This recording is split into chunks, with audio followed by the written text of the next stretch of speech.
One second, I forgot I have those.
Oh,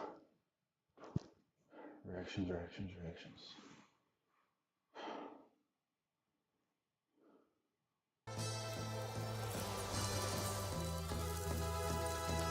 You know those people in horror movie video essay comments who always type, "Not me though, I would have survived that, I'm Amir, I'm built different." Well, after watching about 3,000 horror movies, I found 10 movies that would absolutely destroy you. And I mean you specifically. No plot armor, no lucky breaks, just pure, unavoidable death. And the last one, it's so psychologically disturbing that YouTube almost didn't let me talk about it. Look, if you're already typing, "Not me though," in the comments, hit the like button and subscribe first, because if we hit 10,000 likes on this video, I'll break down whatever horror movie killer the top comment wants me to destroy your confidence about next. Choose wisely. Let's start with something you probably think you could survive. Killer Sofa. I know you're already typing.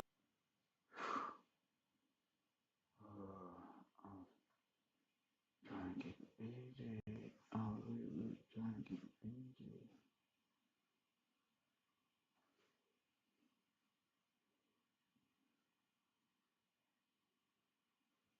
Hands on your knees. Hands on your knees. Draw, draw, draw, draw. I just stand up. Yeah, that's what everyone thinks until their furniture starts haunting them. This isn't your standard possessed lazy boy. We're dealing with a Dubuque, an ancient spirit that turns furniture into a murder weapon. And before you say, "Just don't sit down," let me ask you something. Is this an ad being serious right now? How many times have you sat down today without even thinking about it? This thing counts on that instinct. It's basically weaponized muscle memory. But I just leave the house, SpongeBob. My brother in Christ, this thing moves. The couch moves. Imagine coming home to find your furniture rearranged, not because your roommate's redecorating, but because your couch is literally learning your daily routine. It's studying you like a predator, waiting for that moment when you're exhausted for work and just want to sit down. Let's break down why you're absolutely screwed. First, it can possess any cushioned furniture. That office chair you're sitting in right now? Yeah, maybe don't lean back too far. Second, it uses every part of itself as a weapon. Springs become spears, padding becomes suffocation devices, and the frame, it can crush bones faster than your gaming chair crushes your dreams of good posture. But the worst part? Try explaining this to anybody. "Help! My recliner is trying to kill me!" The cops will send you to therapy before they send in a SWAT team. By the time anyone believes you, you're already gonna be couch poop. Even your Ring doorbell footage just shows furniture moving slightly. Try explaining that to your insurance company. But here's the real kicker. It's patient. This thing will wait until you're at your most vulnerable. Maybe you're sick with the flu, maybe you've just pulled the muscle, or maybe you're just really, really tired. That's when it strikes, because eventually everyone needs to sit down. But if you think your furniture hunting you is bad, wait until your entire neighborhood decides it's time to legally murder you. So, The Purge. You're probably thinking, I just bunker down some supplies, or I just leave the country for that day. Cute plan. Let me explain why you're dead before the sirens even start. First off, you're not as prepared as you think. That emergency kit you've been meaning to put together, yeah, it's probably still sitting in your Amazon cart next to all of the other things you said you're totally gonna use someday. And knowing me and you both, you probably try to Uber Eats during the purge because your survival instincts are weaker than your cooking skills. But I just hide. My brother in Christ, your neighbors have been watching you. That nice family next door, they've memorized your work schedule. That HOA lady who complains about your lawn, she's been mapping your blind spot.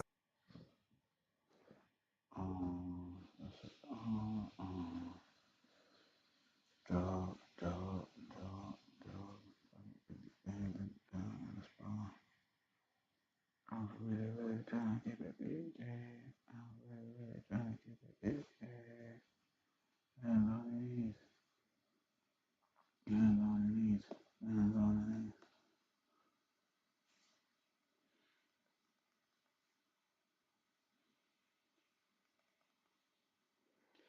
That's it. My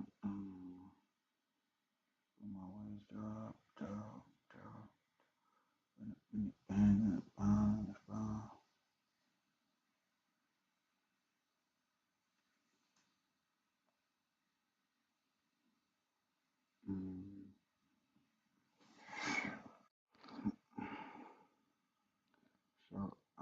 Shout out, shout out.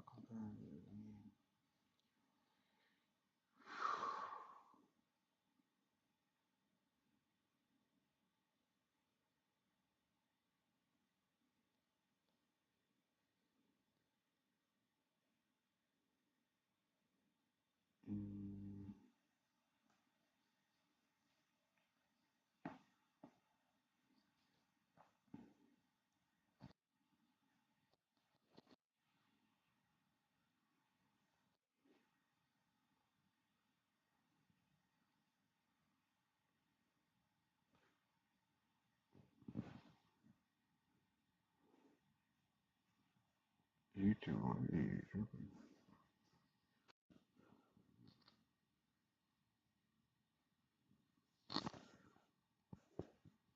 So, my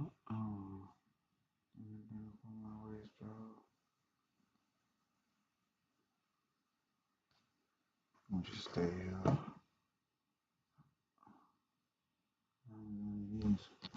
That kid who delivers your packages, he's got a detailed blueprint of your security system, and he definitely noticed you never lock your back door. But here's the real nightmare. The purge isn't random chaos. It's calculated. These people have teams, strategies, and your Ring doorbell footage from the last 6 months. While you're panic Googling how to barricade door with IKEA furniture, they're already in your crawl space with color-coded murder plans. And those friends you think will help you, everyone's got a price. And you've definitely posted something on social media that someone's still mad about. That passive aggressive. I am surviving the purge. I'm going. You're saying you're gonna get me first. I'm getting you first.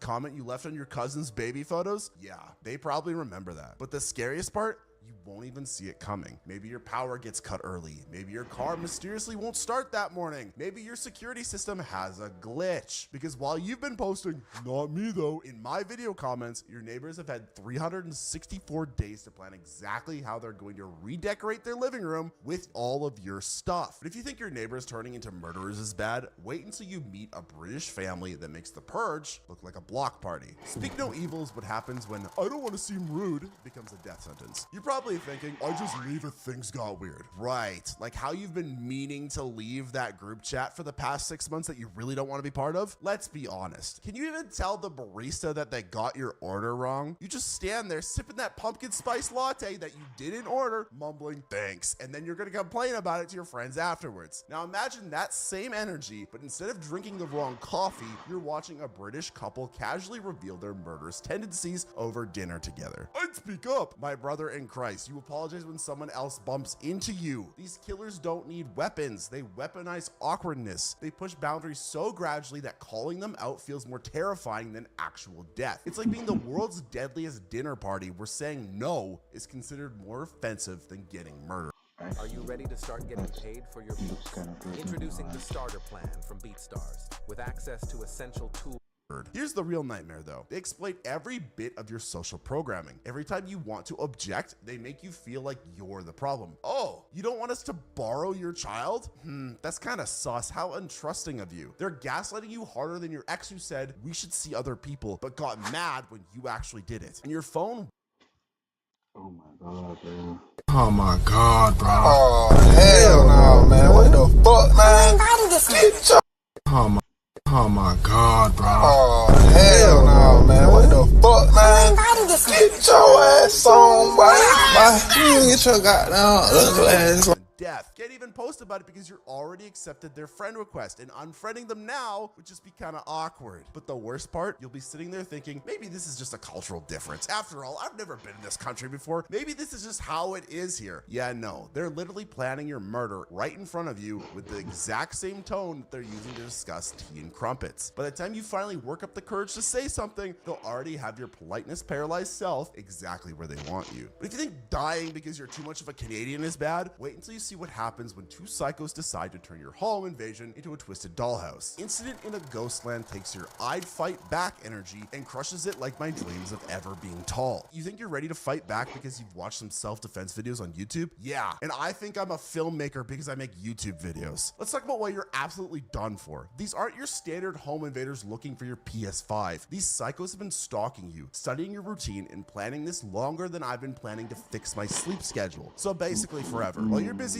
doom scrolling away on Instagram Reels, they're creating a whole PowerPoint presentation about your daily habits. I hear them coming. Yeah, okay, man. You can't even hear your mom calling you for dinner with your headphones on, and I still jump when my toast pops up out of the toaster, and I'm the one who put it in there. These killers know your house's layout better than you do, and let's be honest, how many of you still hit your shin on the same coffee table every night? But here's the real nightmare. They're patient. That weird candy truck you saw? Not a coincidence. That strange noise you dismissed? That wasn't your upstairs neighbor trying to do CrossFit at midnight. By the time you realize something's wrong, they've already blocked off every escape route you just thought of while watching this video on your phone. In the dark, alone. They're in your house now, run! I'm just joking. But am I? And weapons? Yeah, that baseball bat under your bed? Please, that's not gonna work. That kitchen knife that you think you'd grab? They've already cleared out your kitchen while you were making your third anxiety snack of the night. The worst part? These aren't just killers, they're masters of trauma. They don't want to just hurt you, they want to rebuild you into their twisted fantasy. And considering how easily that one comment about your haircut in 7th grade broke you, you're not exactly the mental fortress of solitude. I mean, neither am I, but I know I wouldn't survive it in these movies already. I'm trying to convince you why you wouldn't. But if you think psycho home invaders are bad, wait until you see what happens when a one-night stand turns you into something that makes vampires look like picky eaters. Afflicted is what happens when getting ghosted takes on a whole new meaning. You think your dating life is bad now? Wait until your Tinder match literally turns you into a monster, and not the cute sparkly kind we see in Hotel Transylvania. We're talking body horror that makes my high school yearbook photos look good. Let's break down why you're absolutely screwed. You can't even tell when someone's using a filter on their dating profile. How are you going to notice you're turning into a vampire? You'll be halfway through your transformation thinking, you know, maybe I just ate too much gluten today. And just like every other health problem you Google at 3 a.m., I still think my seasonal depression is just a caffeine deficiency. AKA, until you were actually dying, you were just gonna ignore it. I just noticed the changes. Yeah, okay. This transformation hits harder than my self-esteem after checking my bank account. One minute you're blaming the street tacos, the next you're doing parkour off buildings and craving things that would get your Uber Eats account permanently banned if you asked for them. But here's the real nightmare, the hunger. Listen, we can't even handle being hangry at work. You know, one time I ate an entire pizza just because someone left me on red. Now imagine that level of emotional eating, but instead of demolishing a pint of ice cream, you're fighting the urge to turn your roommate into a juice box. But the worst part, you can't tell anyone. Your doctor already judges you for Googling your systems. Try explaining why you suddenly need blackout curtains and a blood type preference. Your friends already question your life choices after that anime body pillow incident, so good luck explaining why you're meal prepping with blood bags and can't make it to brunch because you're allergic to mimosas now. Do you think turning into a vampire is bad? Wait and see what happens when an underwater exploration turns into a deep sea nightmare. The Deep House takes your fear of deep water and adds ghost, because apparently apparently drowning wasn't scary enough. And I don't want to say the filmmakers of this movie stole my idea, but when I was like 6, I wrote a short story about an underwater haunted house. They made a movie about it. Write me my check, please. Let's talk about why you're fish food in this movie. Listen, how long can you hold your breath underwater? Because these people are trapped in a haunted house at the bottom of a lake with limited oxygen. And I don't think anybody watching this is actually a trained diver. So we're probably all screwed. I just swim away. Dude,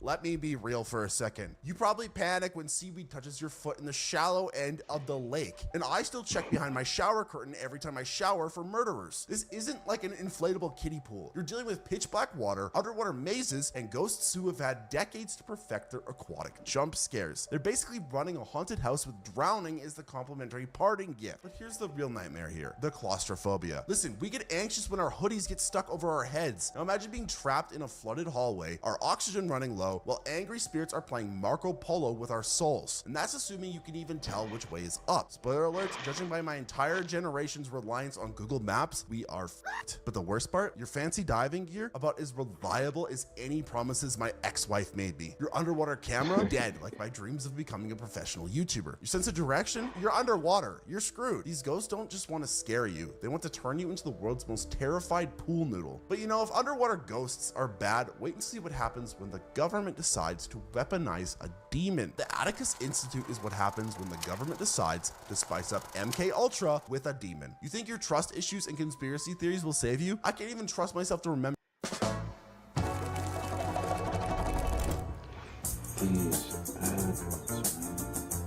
If I ate today, and you think you can outsmart a federally funded demon? Let's break down why you're absolutely screwed. This isn't your standard possession where some priest shows up with a dollar store holy water and Duolingo Latin. This is the government turning a demon into a weapon. They've got more classified files on this thing than I have unread therapy appointment reminders, and they're treating this demon like it's a nuclear weapon that got ghosted on dating apps. I'd resist the possession because I am built different. My dude, let's be real. How many Facebook ads did you buy stuff from this last month? This demon broke hardened military personnel faster than I break my New Year's resolutions each year. And I break those before January 2nd. You still watch TikToks for 3 hours when you meant to just check one video before bed. And you really think you're going to out willpower something that's been possessing souls since before your ancestors invented pants? But here's the real nightmare of this movie, the experiments. The government isn't trying to exercise this thing. They're trying to weaponize it. Imagine the DMV, but instead of ruining your day with paperwork, they're repossessing your soul with tax dollars. It's the same thing when you think about it. But the worst part, they're watching everything. That weird glitch in your phone, not just your dying battery this time. That feeling someone's watching you, turns out your anxiety was actually a spoiler alert. They've got more surveillance on this thing than my mom has on my Instagram activity. And we all just exist in their demonic research paper on how to control the next nuclear weapon. But if you think government-sponsored demon research is bad, we gotta talk about final prayer. Because this is what happens when the Catholic Church's D-team investigators stumble into cosmic horror. You think you're safe because you watch some ghost hunting shows? I can't even handle the jump scares in Minecraft, and you think you're ready for an ancient god's dinner party? Let's break down why you're absolutely done for. This isn't your standard haunted church where some holy water and a quick prayer fixes everything. This is an ancient pagan god that's been waiting under a church longer than I've been avoiding my responsibilities as an adult. And it's not just hungry, it's got the munchies after a few thousand years of fasting. I just stay out of the tunnels. My brother in Christ, me and you both know that we both sprint up the basement stairs after turning off the lights. These tunnels aren't just dark and scary. They're literally playing Tetris with reality. You get lost following Google Maps on a straight road. You think you're gonna navigate Cosmic Horror's escape room? Here's the real nightmare though, the creature. This thing makes Cthulhu look like a Pixar character. While you're trying to process what you're seeing, your brain's already filing for Chapter 11 bankruptcy. We as humans can't even handle looking at our tagged photos from 2012. Try comprehending something that exists in dimensions your brain can't even spell, let alone see. But the worst part, this thing doesn't just kill you, it absorbs you. Remember that time you walked into a room and forgot why you were even there? Imagine that, but with your entire existence. And instead of eventually remembering, you become part of an eldritch god's digestive system.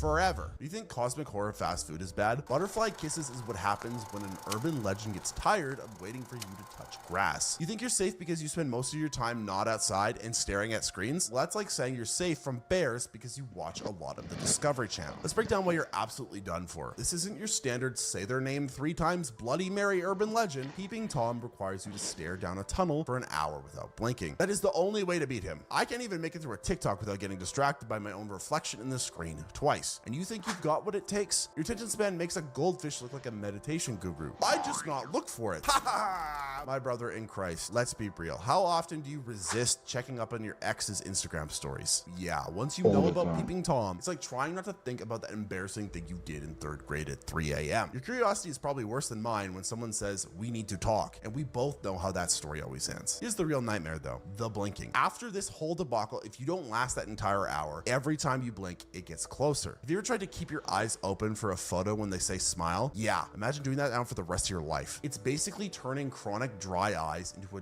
death countdown. But the worst part, this thing doesn't just kill you, it erases you. Imagine being ghosted, but instead of it just being my dating life, it's the entire universe. Even all the embarrassing things you posted on Facebook as a kid disappear, which might actually be a blessing when you think about it, but still, the thought is kind of terrifying. But you know, if you think an urban legend that makes you afraid to blink is bad, we need to talk about demonic VeggieTales. Heretic is what happens when religious trauma gets an upgrade from therapy worthy to terminal. You think you're mentally prepared because you survived Catholic school? I still get anxious when I hear bells ring. Yeah, we're not surviving Hugh Grant's spiritual destruction speedrun. Let's break this down while you're absolutely done for. This isn't your standard question your faith situation. This is Hugh Grant channeling every youth pastor who's made you uncomfortable. But instead of awkward pizza parties, he's serving existential annihilation with a side of murder. He's not trying to save your soul like he claims. He's trying to turn it into a modern art installation to try to fake a miracle. I just believe in God and keep my faith strong. Yeah, like that will work. This man is very intelligent and dismantles belief systems faster than I abandon my personality traits after one criticism I get. Don't criticize me, I will cry.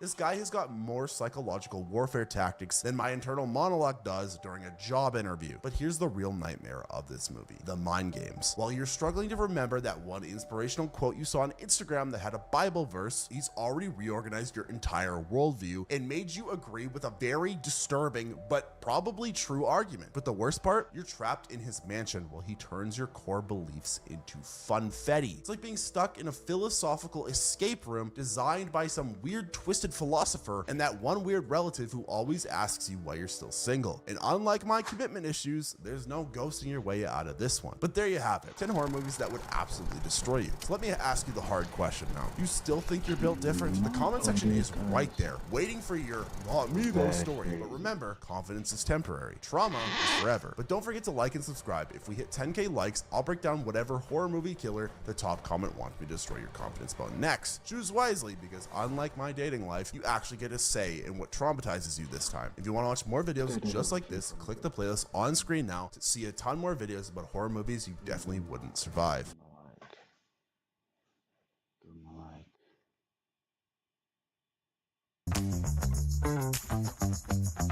You know, looking at the different...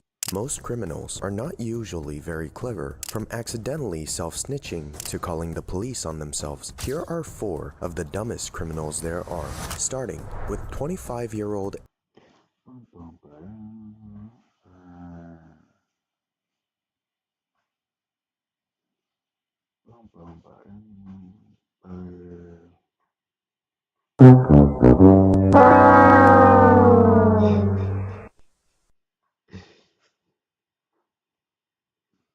Okay, let me do this.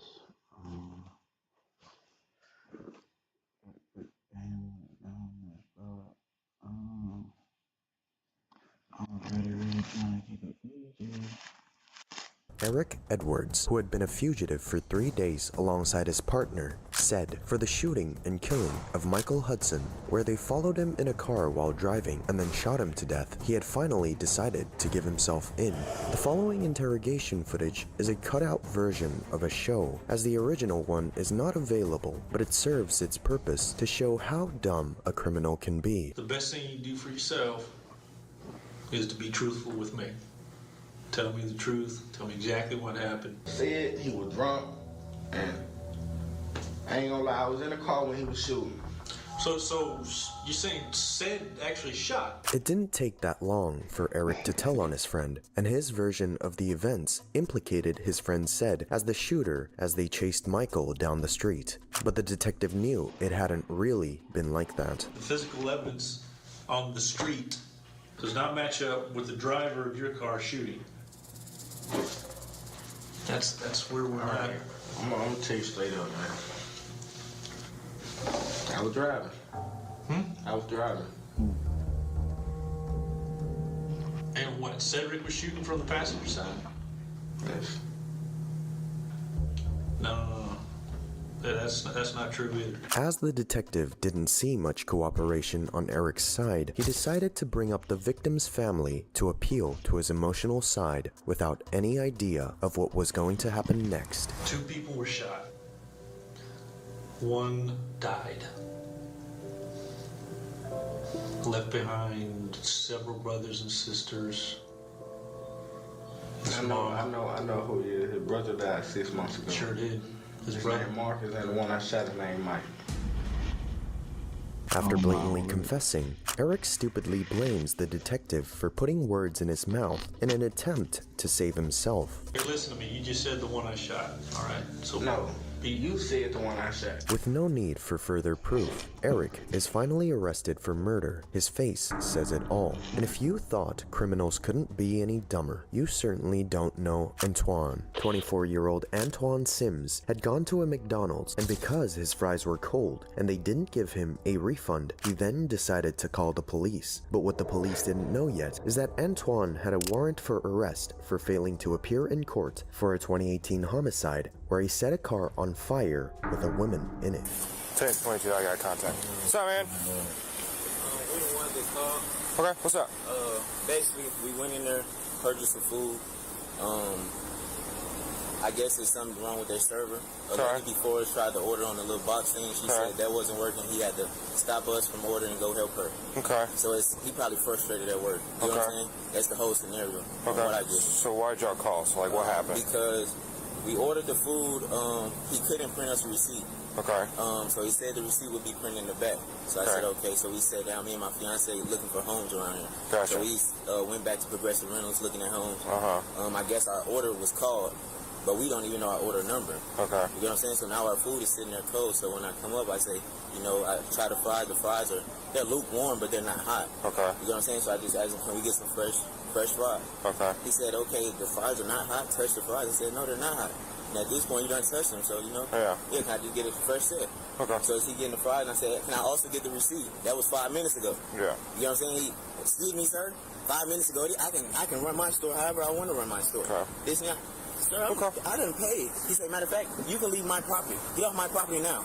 Or you can come and get, I'll do a refund. I say, sir, with Cash App card, it's 3 to 7 business days to do a refund.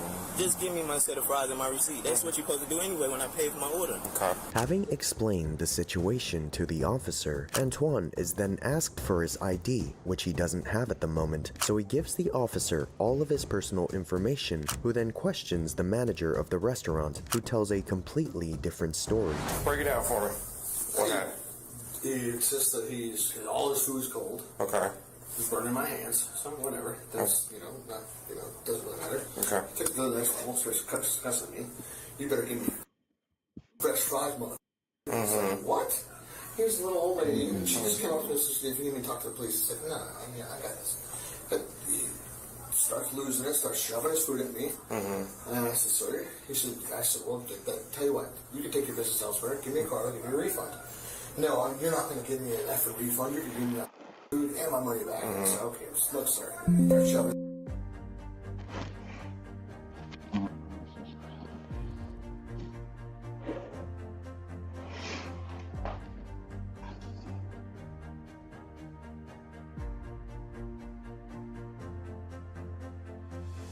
His food. I took his food. So he's got nothing to shout at me next. Because next thing you know, he's throwing his drink at me. So I took his food, took his Sprite, put it in the trash. Give me your card, I'll give you a refund. Take your business elsewhere. Please don't come back. Okay. Screaming at me. I want CT. Okay. Did you give him his refund? Like, is that all part? You refused to. Okay. You're not going to give me a refund. Okay. Excuse my language. No, you're fine. Having heard the owner's request, the officer then decides to definitely ban Antoine from the store. So here's the deal. As a business owner, he has the right to not remake your food. He is willing to do a refund. He has no problems doing a refund, but he's not going to remake your food. As a business owner, he can do that. Okay. He does not want you coming back in the store. He actually wants us to criminally trespass you, so you will not be allowed back at this McDonald's. I don't even stay here. It doesn't matter. He's requested it. We got to do it. It's not a big deal. It's a piece of. Charge you? No, we're not charging you. It's a piece of paper we're going to give you that's going to say, hey, you can't come back to this McDonald's. That's all it is.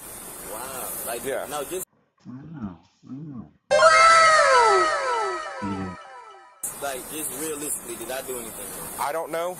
I'm not here to even figure that out. I'm here to keep the peace.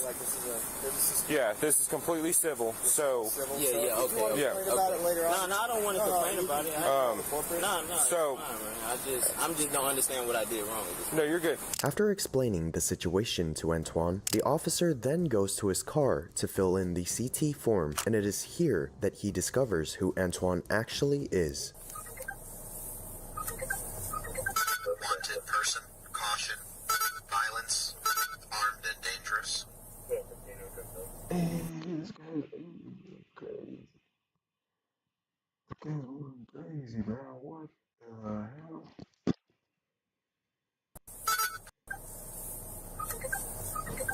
Wanted person, caution, violence, armed and dangerous. The following seconds of silence are clear proof of the big surprise in which the officer was, and by the time the owner had told the officer that Antoine had an ankle monitor attached to his leg, he knew exactly how to proceed. I don't know if you pulled it, but he's got a big damn ankle monitor on. I gotcha. As the officer approached Antoine, we can detect signs of nervousness, seeing his body language, almost as if he knows what was coming. I'm not under arrest or anything, yo. No, sir. Just come over here. I'm going to have you sign this real quick. I said I'm not under arrest or No, anything. no, you're not. Yeah, just come over here. I'm going to have you sign this real quick. You have to sign it saying that you're not Yeah. going to come back to the property. So you'll fill this part out. Can I see it, sir? Yeah. You come over here, man. No, I'm afraid of y'all, sir. Why are you I've been afraid? here 3 years, sir. I'm afraid of All right, I'm gonna walk you through. Why are you doing that? I know how to fill it out. Why are you sir. doing that? I know how to fill. Am I All right, arrested? yeah. No, let's meet again.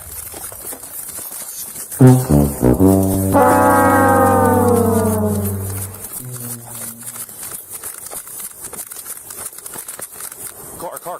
When the officer approached him, he backed away. Sims took off running, leading police on a pursuit. Officers eventually found him in a nearby residential parking lot after a resident called the police to say that a man was trying to break into a third-floor apartment. Police then tasered him in the back, causing Sims to scream hysterically and arrested him. But if you thought calling the cops on yourself is the only thing these criminals are capable of doing, you certainly don't know the case of Cody Forencam. On February 9th, 2022, Deshaun Hill's body had been found lifeless on a sidewalk in Minneapolis, Minnesota. Surveillance video would later reveal that when Deshaun was walking, another man walked next to him and shot him 3 times and then ran away. With the help of the camera footage and the community, police were able to name 30-year-old Cody Forencam as the prime suspect, who was then brought in for interrogation. Little did the officers know of how easy it would be to make him confess. Where are you from?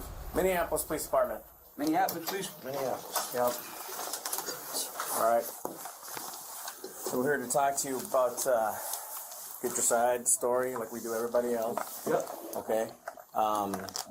We're investigating a murder that happened last week. After reading him his rights, which explicitly say that you have the right to remain silent and everything you say can and will be used against you in court, he starts talking. What I just did was the people yesterday, these motherfuckers was able to do this to me. They was able to look at. Okay. Well, I'll take a look at this in a second. I'm saying, look how they do me. Okay. Look how they do me. They just kicked my mom's door open, man. Well, they didn't kick your mom's door open. Yeah, they did, man. No. I was on the phone, man, with somebody while it happened, man. We were there. We were there at your mom. Come on, man. I said, like I said, man, I ain't about that. Okay, I don't gang bang. I don't do, you know what I mean? I ain't with the guns. I ain't with the, you know what I mean? Listen to me. Okay, that's why we're here. Okay? There was a murder at GVR in Penn. Okay, we're not here just because we got nobody else to talk to. Okay? We're here because you're involved with this murder. You've told people. That's why you're here. That's why you're not in Minneapolis. Okay? We have talked to people, all right, that have put you there at the scene. There's video of you at the scene. The whole time. The whole time. Okay, we know why you're there. I ain't buying it, man. You're not buying it. I'm not here to lie to you, though. Why would I lie to you? I ain't buying it. Why would I lie to you? The officer explained to Cody the whole situation and why he was there in the first place. Not long after, he starts questioning him about his whereabouts on the day of the murder. I I ain't even been out there. You know where I've been at? I've been out in Hayward, Wisconsin. You weren't on Wednesday the 9th, you weren't there. Wednesday the 9th. Right. Wednesday the 9th. That's the day that young boy was murdered. Wednesday the 9th, I think I was over in Hayward, Wisconsin. I think I might even have a ticket for the theater. Went to go see Sing 2 with my girl and her 2 nieces, so, like I said. With your girlfriend? Yeah. Oh, so you were in Hayward, Wisconsin? Well, I'm thinking, you said Wednesday? Wednesday the 9th, okay? A week ago today is when that young man was killed. You were in Minneapolis. Okay, you're on video. Okay? I'm not telling you lies. I'm telling you the truth. Inconsistencies in Cody's story are starting to spring, and he and the officers know it. So, they keep asking him questions and taking advantage of this. So you can tell us you're in Hayward, Wisconsin?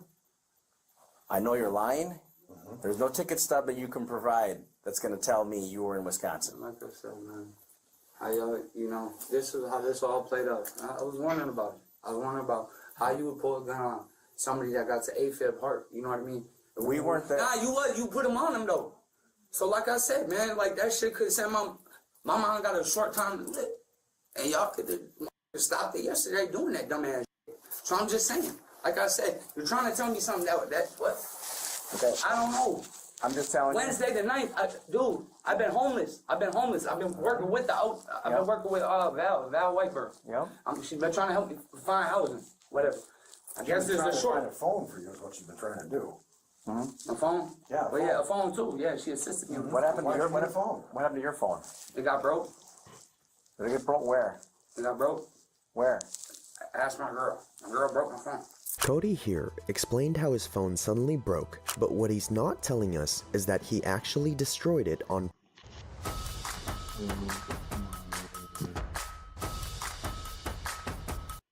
purpose to destroy any evidence against him. What's your phone number?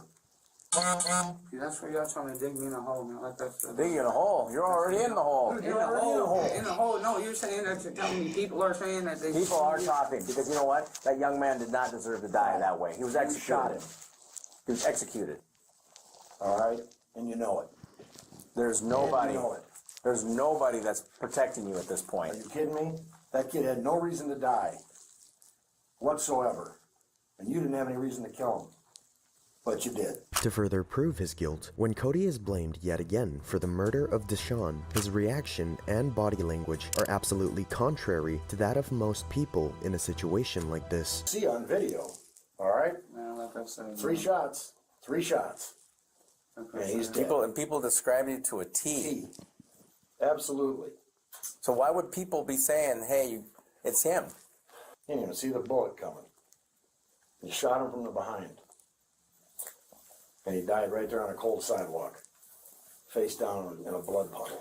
Check it out now, like I said. They don't check it out. What you expect me to...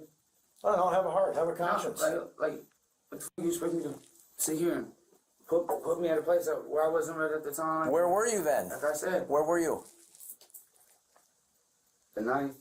The 9th was a Wednesday. Exactly a week ago today. Exactly a week ago today. Actually, yeah. Right about now. Yeah, we were still up at the scene processing. Mm-hmm. Shit, I think I was my big brother Kurt. Curtis Warrington. Where's he at? He doesn't stay anywhere near in the city. Does he stay in the cities? Well, he doesn't stay in the city. Well, he does and he don't. He works 3 jobs in the cities. He works at Pizza Luce's. He works at the club, the strip club. He works security there. Which one? I don't know a strip club, but he works at the Red Lake office too, security. The Red Lake So security. he's traveling from Red Lake to Minneapolis. No, to not three from jobs. Red Lake.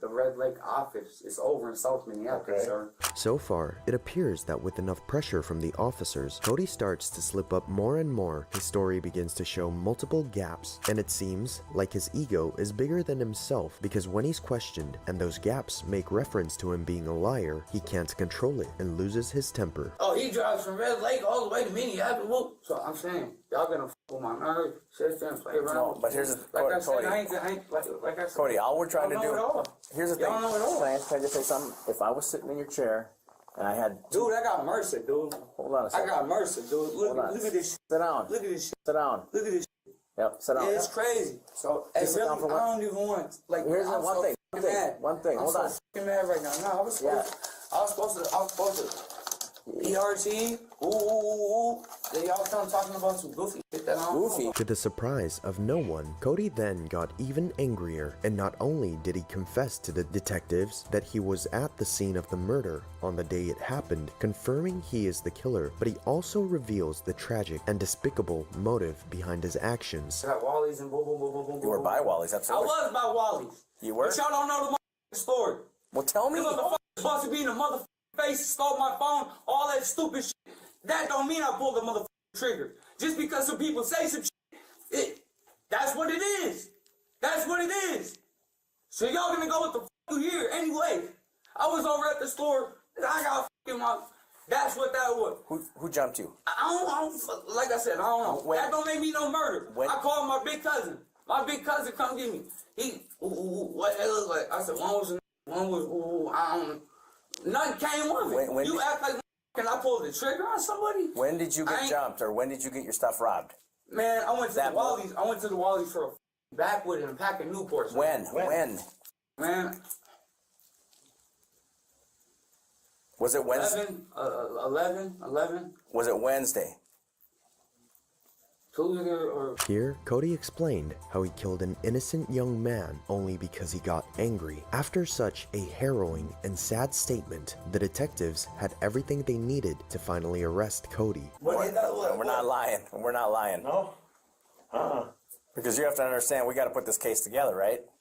Right? I see how y'all are trying to put the piece of puzzle together, but y'all You're the last piece of this puzzle. Nah, like I said, man, y'all ain't ramshacking me and shit. Like I said, I'm being honest with you. You're not. Cody Forencam was charged and convicted of murder and was finally sentenced to 38 years in prison, though some people disagree and think that he should never be allowed to be released. Speaking of controversial cases, here we have Raymond Gates, an Ohio man who was sentenced to 9 years in prison for the of a 17-year-old, and in the following interrogation footage, you can see not only how he confesses to his crime, but how he doesn't even realize he did it. The problem is that the video.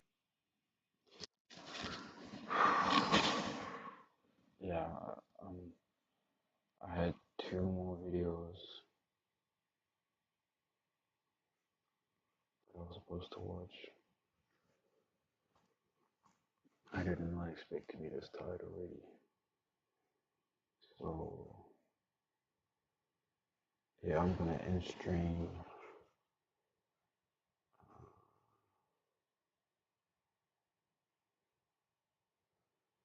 Yeah, I'm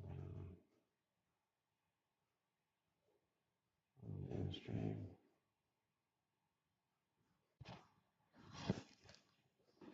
Third video's next.